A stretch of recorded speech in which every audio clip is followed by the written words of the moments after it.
Bethesda just dropped a massive gameplay reveal trailer, and it confirms much of what we've already gleaned from the earlier material they released. Starfield is going to be the traditional single-player space role-playing game perfected with a Bethesda flavor.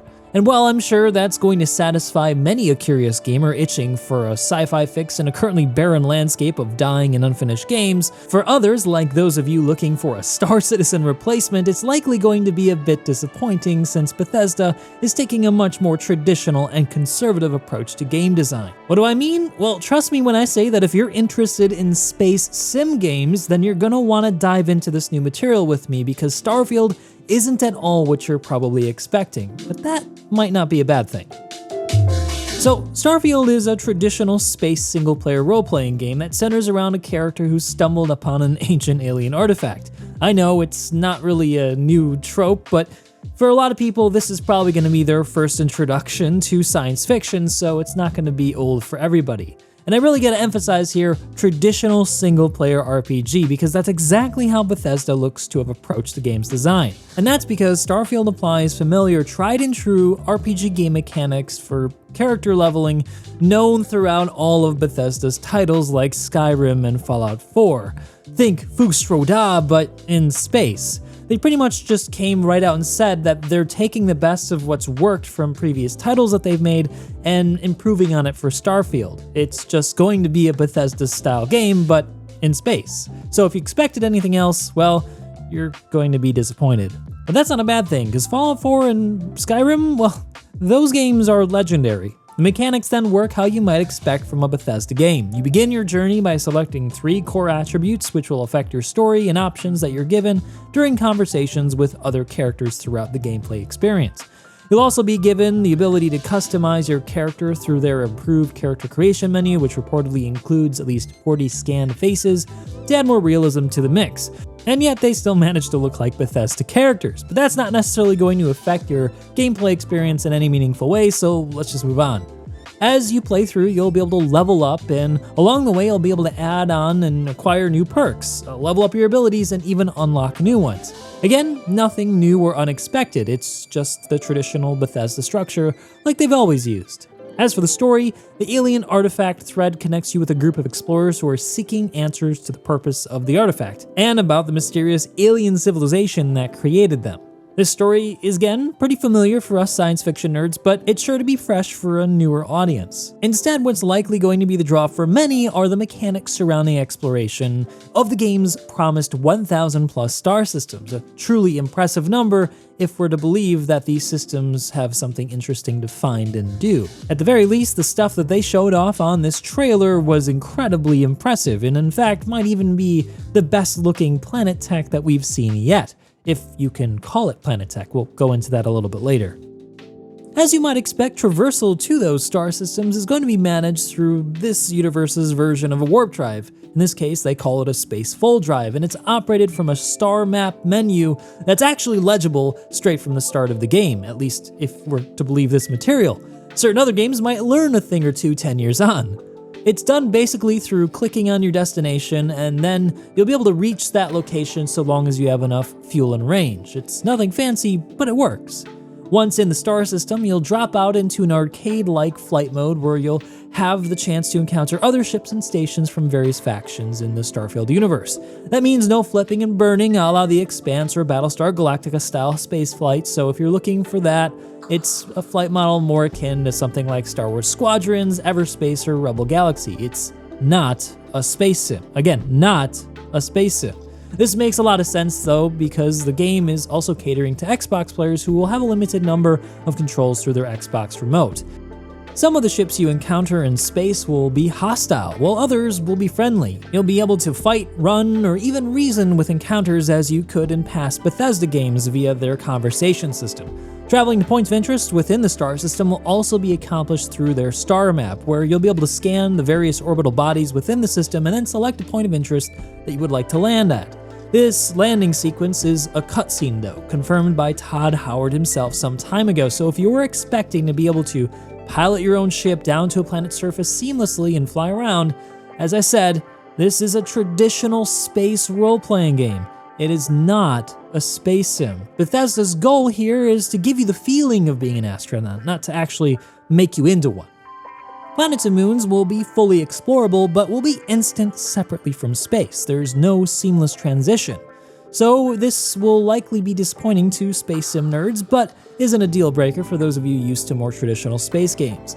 This approach enabled Bethesda to procedurally generate the planet's surface as you select the location to land, making a kind of seed that's unique to every player. The generated seeds will be intermingled though with handcrafted experiences found through exploration, ensuring that players will still feel like the points of interest they find have some intention behind them, a problem with a lot of procedurally generated games that have come before it. These POIs may be derelict or active settlements, outposts, pirate dens, alien creature nests, or other types of locations that we have yet to discover.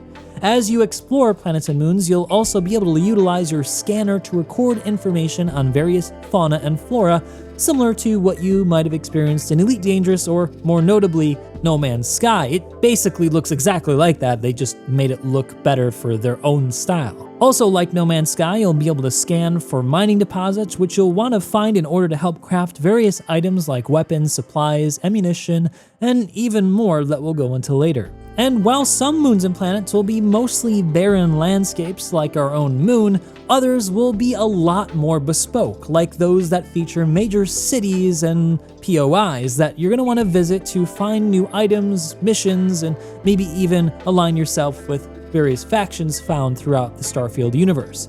And also, of course, progress through the story. Bethesda boasts that these will be the biggest cities that they've ever made in any game before, so it promises to have a lot to explore and be worth visiting.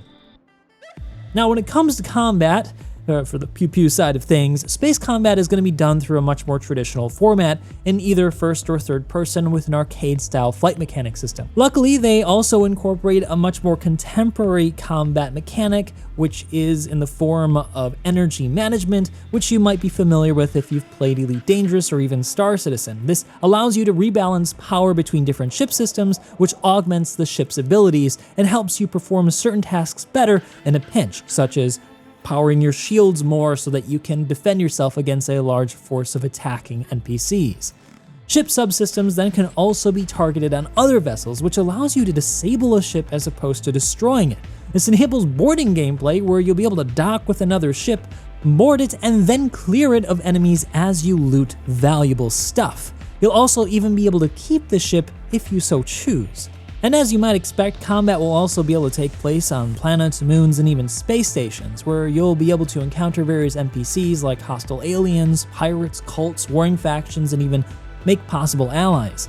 You'll be able to dispatch them should you choose using one of the game's various weapon types. You'll find the basics like rifles, SMGs, sniper rifles, machine guns, and even more interesting weapons more befitting of a futuristic universe.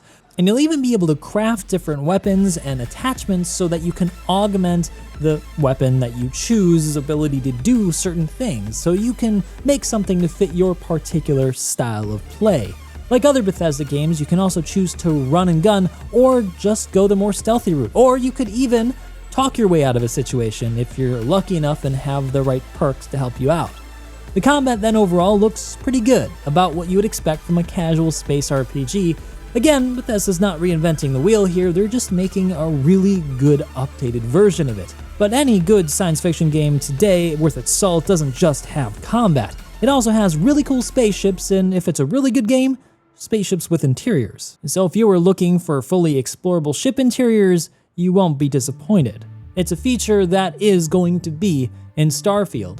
The style they're going with here is something that they're referring to as NASA Punk, which is a style that takes the familiar design language that we've seen from present-day space stations and spacecrafts and adds a bit of a retro-futuristic touch to them to make them feel more a part of the future that we're in this universe. This style is perfect in my view, and it grounds the designs to a more visceral, lived-in style that is instantly relatable. And in Starfield, you also won't be living alone in your spaceship, as you'll have the ability to hire crew on who will help you perform various functions throughout your ship and help enhance your ship's abilities.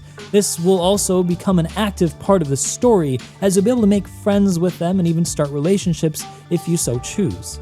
When you're done selecting the perfect crew though, you'll also find that the ships themselves can also be fully customized, and this might be one of the best features in Starfield, at least for me.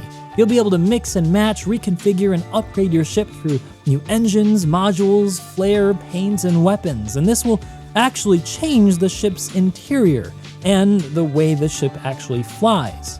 And it seems that the limitations on this will be quite few, judging by some of the weird versions of ships that they created for the video.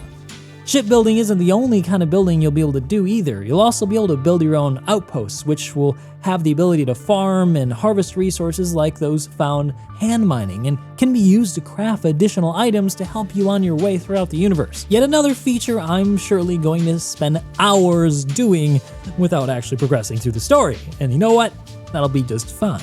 So again, they're not really doing anything new here, they're just taking what's become more common in the genre and doing it in their own Bethesda way that is arguably the best yet.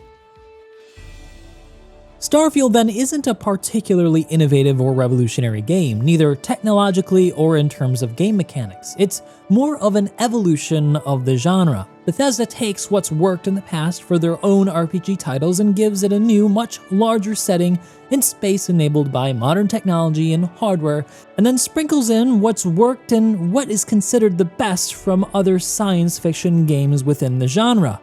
I look at it as a sort of mature, grounded version of No Man's Sky with some elements of Elite Dangerous and even Star Citizen. So while their traditional approach to making an RPG likely will disappoint many who were hoping for a more space sim-like experience, it probably won't matter for the vast majority of casual gamers who just want to play a game today and not wait another 10 years. The fact that planets aren't fully simulated, that space is a separate instance with a traditional painted skybox and so on, isn't probably going to matter or be even perceptible in any meaningful way to the non-sim gamer. The simple and hard truth is that Bethesda's more conservative approach, iterating on current tech instead of inventing something new, means that they're able to deliver a game for today's generation, not the next one. Starfield then has an actual release date of the 6th of September, and I'm definitely going to be picking up a copy. But what about you? Is Bethesda's conservative approach to game design a deal breaker, or are you fine with forgoing any kind of new tech for a rich experience that you can have today, before you die? Let me know in the comments section below. See you guys in the next one.